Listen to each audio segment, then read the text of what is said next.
Hey you guys, Matt Allen here. Welcome back to Tactical Bassin. Today we are talking about where these bass go after they spawn. Post-spawn conditions, what happens? Those fish vanish, but they're obviously going somewhere. Today we're going to talk about where that is and the baits that you need to effectively target those fish heading into summer. Come along.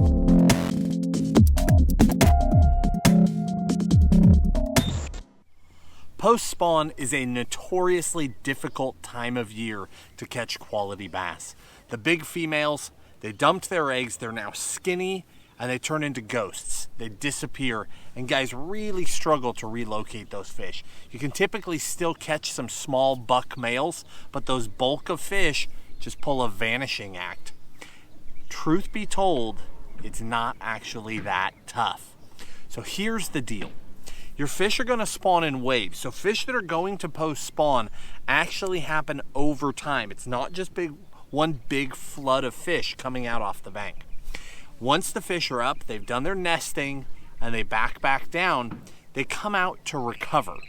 Typically, they're going to come out and sit on a ledge or a break or the first secondary point leaving a spawning area. So if you guys remember, we've done where do the bass go in winter? Where do they go in early spring? We've already done those videos.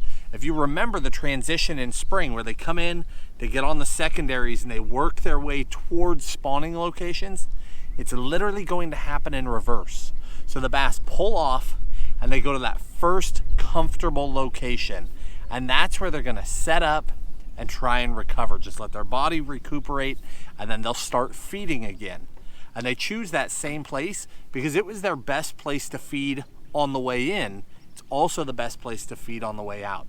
But there's an interesting development this time of year. Once that process happens, once those fish actually recuperate from spawning, and now they're going to make the move towards a summer pattern, there's a very sharp split in the behavior of the fish.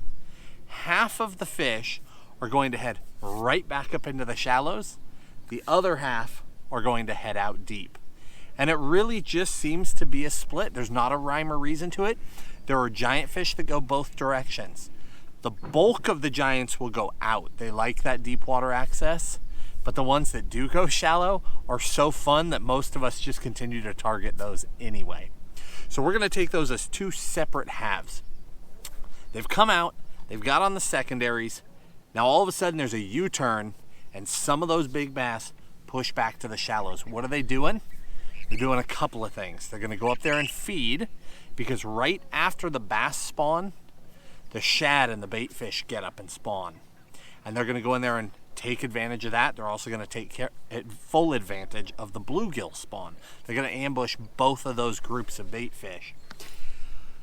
Those fish are going to bulk back up doing that. So you're going to find them driving bait up on shallows, up on points. You're going to find them pushing bait into the backs of pockets and just massacring them. Bluegills, obviously, the bluegill spawn in very similar places to the bass. So you're going to find right back up on that same bank where you were catching big bass on beds, they disappeared.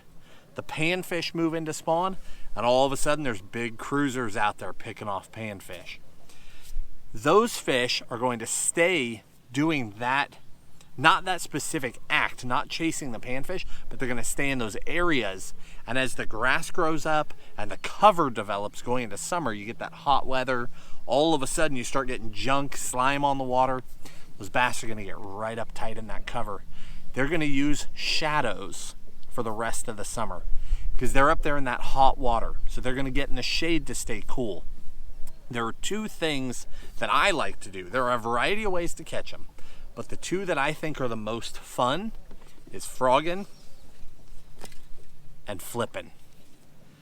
Both of them are reaching the same fish, those fish that have got right up in the cover, whether that's actual grass beds, whether that's lay downs coming into the water, trees laying down, whether that's getting up in the shadows of docks. It can be a variety of things, but they're going to get up in the shadows very, very shallow. And they're going to be ambush predators, meaning they're not going to go running around. They're going to stay in the shadow and wait for something to come by, and then they're going to ambush it. The frog, you can throw through anything. That is one of the real values of a frog.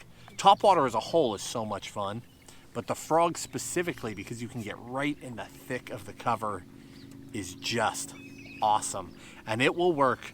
Once those fish make that turn and go back into the shallows, it will work from then all the way till fall, and it works all day long.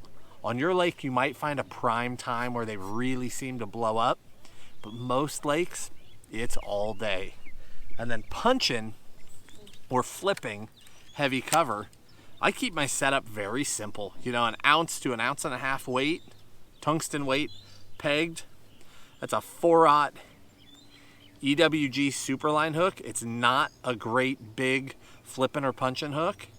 And then a beaver, a regular sweet beaver. In fact, that's one of my favorite colors.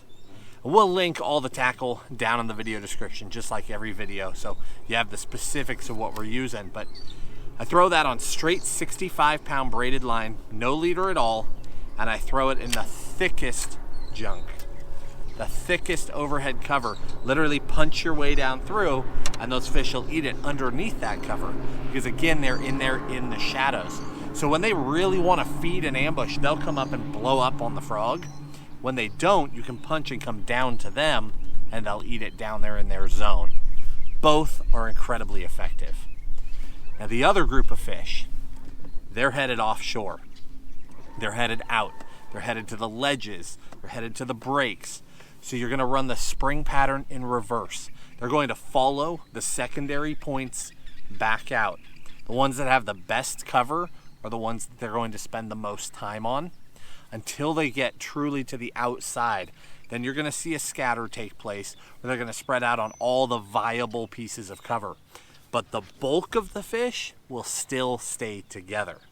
That's why in the summertime you can just go down the bank and you can catch fish most places. But then you'll find that sweet spot where they're just stacked up and you can catch fish after fish after fish. That's because the bulk of them are going to stay in a group. So what you're looking for is rock.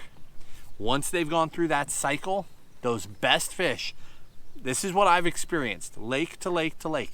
The best fish for the summertime will get on hard rock.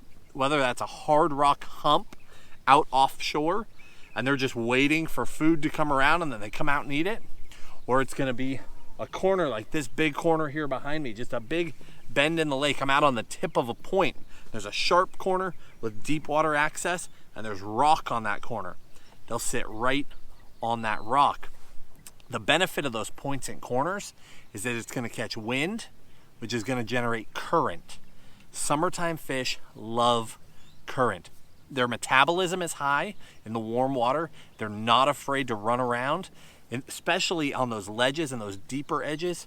Those fish are in that prime water temperature. They can choose where they want to be. If it's too hot out, they get deeper on the ledge. If it's too cold out, they get higher on the ledge. They'll find that perfect temperature and they are not afraid to chase down a meal and hit it hard. So check those ledges and corners, the tips of big points, island tops, but again, you're looking for that hard rock bottom. When you find a fish, if it's just one, keep moving. But if you find 2 or 3 or 4 or 5, you've got a school. You want to capitalize on that.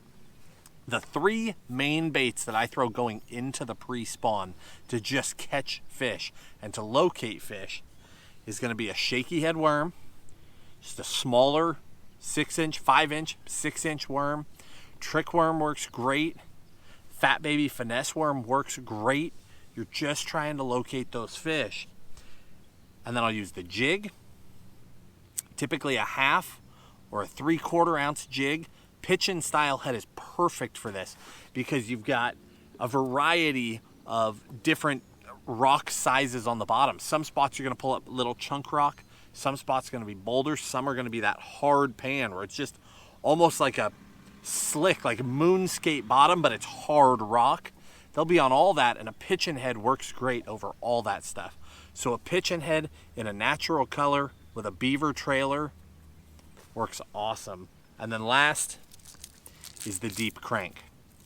Again, these fish are pulling off and out, so the deep crank is a great way to probe and cover water and locate those fish to find the best schools. You're going to find your best schools one more time on the outside structure. If your lake has humps in it, they'll be out on those humps. If it doesn't have humps in it, they're gonna be on those big sharp points where you get current coming around them.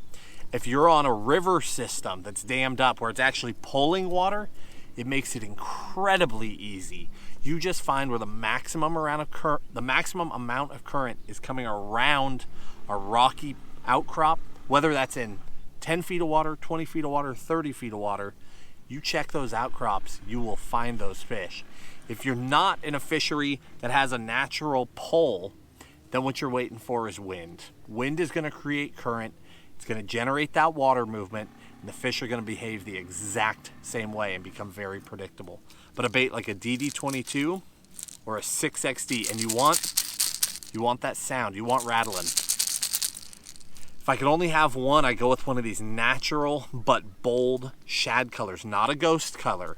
A sexy shad, a lavender shad, one of these bolder shad colors. That's if I can only have one. If I'm gonna experiment, then I start going to the chartreuse blue, the parrot, those really bold, bright, flashy colors.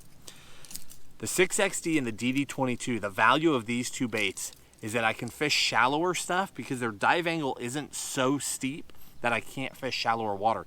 They'll get up there and dig and bounce, but they'll come through it. Then when I get out onto the breaks, they'll roll off that break and I can probe deep. If you discover that your fish really are deep, don't be afraid to step up immediately to the 10XD as well. It's a big bait, it pulls hard, but it gets really big bites in the post spawn. It's a fun time of year. Don't let it get in your head. Don't be afraid to get out there and find those fish.